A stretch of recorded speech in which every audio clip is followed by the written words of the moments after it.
15 years ago, I was visiting some remote rural villages of Pakistan. The purpose of my trip was to see if my organization would adopt 50 one-room girls' schools that were almost on the verge of being closed down. Pakistan has the second highest number of out-of-school children in the world. Almost 50% of its school-age population is not enrolled. On the way to one of the school sites, I dropped in to meet a non-governmental organization that was working on women empowerment and microfinance. And that's where I met Sughra. Sughra had been married at the age of 12, had her 2 kids when she was in a teenage, and then her husband went to work in the Middle East.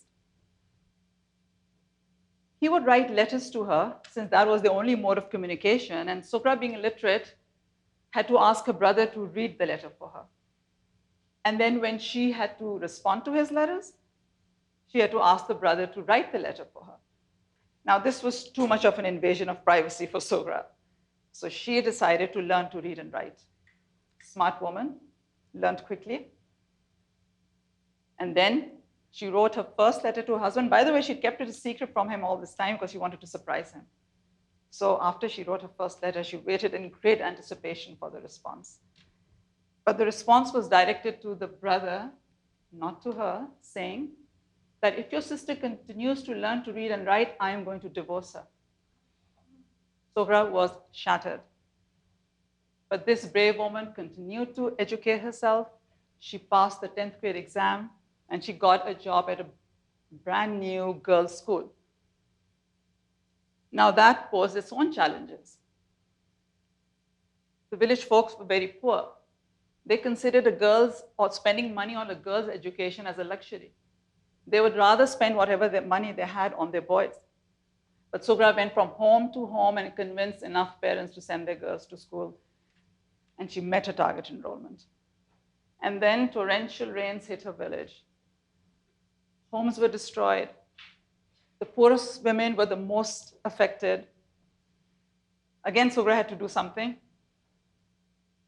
So she asked all her friends to contribute whatever little bit they could. And she managed to raise 500 rupees, which was a paltry sum even then. And with that 500 rupees, one really needy woman started her store.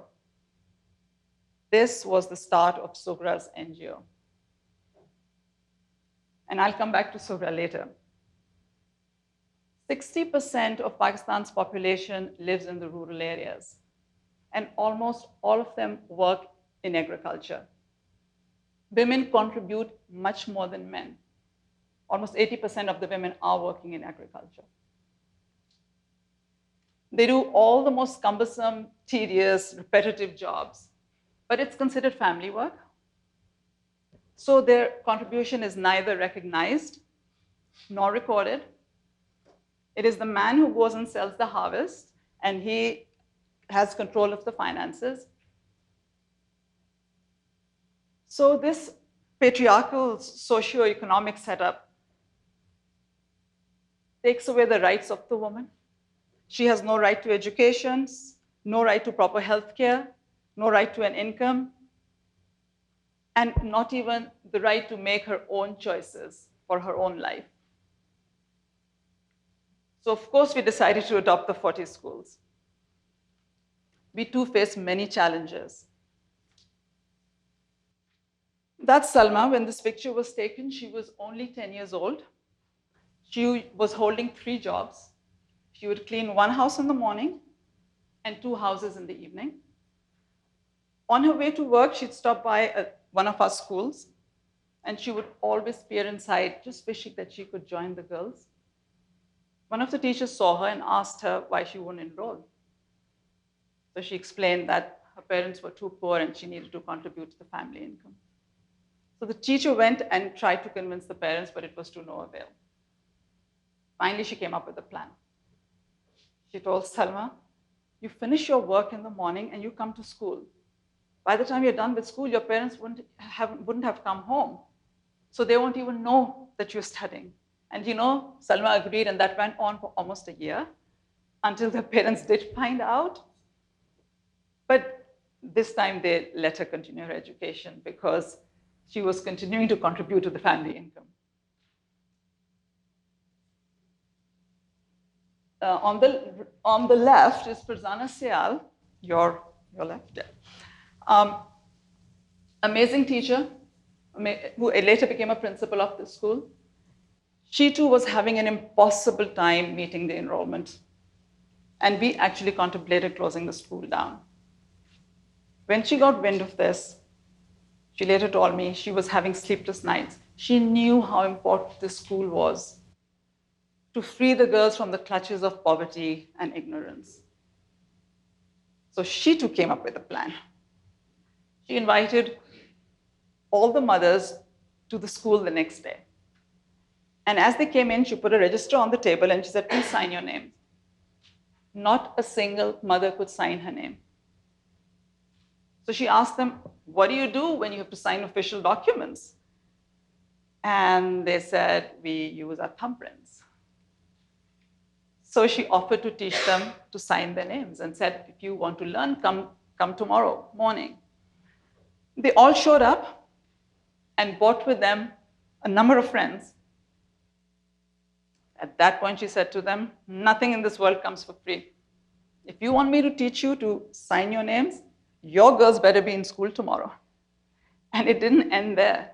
She then offered to teach them literacy and numeracy skills in exchange that the mothers would make sure that the girls were punctual, regular, and had time in the evenings to finish their homework. Our teachers are the real change catalysts. Our schools flourished. They went from one-room schools to primary schools, to middle schools, and we also have some high schools. And as our schools grew, so did our student streams. They started dreaming of becoming doctors and lawyers and teachers and nurses. And then the first cohort of girls graduated. They did so well. We were so excited. Finally, these girls could realize their dreams. But you know, not a single girl applied for a 4-year degree program. And you can imagine my disappointment. But it was I who needed a reality check. These were the first girls in their villages to graduate. Going into a 4-year program away from home was something neither their parents nor they themselves were ready for. But what they had done was they had cleared the path for those following them to reach even higher. And currently, we have a number of girls in engineering schools. We have a number of girls in business schools. And a host of girls have come back to teach in the same schools where they received their education. And there's a notable social change that's also happening. Our alumni who ended up getting married, although many of them they're still continuing their education through correspondence courses, but they tell us that the critical thinking skills, the reasoning skills, the negotiation skills that they learned in school have really empowered them. They are actually redefining the role of women in their societies. They are sought out for advice. They usually represent the women in any official events. Change is slow, but it's irreversible. Let me take you to what's happening in the urban cities of Pakistan, which are much more progressive. There are more girls graduating from universities than boys, just like the US. Pakistan's medical colleges, extremely competitive, have 70% female enrollment. Unfortunately, only 23% continue to practice. Yet, there are very few women in parliament, just like the US. There are very few women in senior managerial roles, the C-suite, or even in the boardroom, just like the US. Women are considered caregivers, the primary caregivers. So they are the ones who leave their jobs or get part-time jobs to take care of children or other family members, just like the US. Women get paid less for the same work, just like the US. Women-dominated jobs get paid less, just like the US. So if 50% of this world comprises of women, and they're equally competent and intelligent, and they're equally good leaders, as many recent reports have proven, then there's something really wrong with this picture. The day a child is born, gender stereotyping raises its ugly head. And it keeps reinforcing itself year after year. It is deeply rooted in traditional socio-cultural beliefs that have no place in today's world. But they're so deeply embedded in us that we don't even know that they exist. As parents, as educators, as members of civil society, we must reflect on our behavior, on our words, on our actions, to see if we too are contributing to gender inequities and inequalities. Every child must be given the same treatment, should be exposed to the infinite opportunities that this world has to offer, to be given the confidence to reach their full potential. Gender discrimination is not only immoral, it also affects the economic growth of nations. A recent study by the McKinsey Global Institute stated that if women and men were given the same job opportunities, women would contribute almost $28 trillion towards global economic growth by 2025. Can anything be more convincing? Remember Sokra? The woman who was born into extreme poverty, married at the age of 12, divorced at the age of 18, just because she wanted to learn to read and write.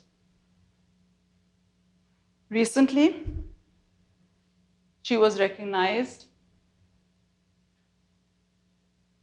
by two of the most powerful women of this world, and she stands here.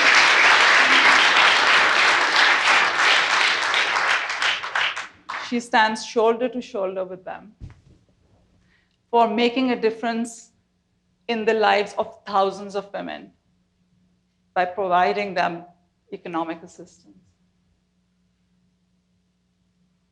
Well, if we want to change this world, we want to make it a better world, we want to make it a safer world, we want to make it a healthier world, we want to make it a more prosperous world, then like Sohra, we all need to play our part in ensuring that gender equality, inequities and inequalities are completely removed from this world.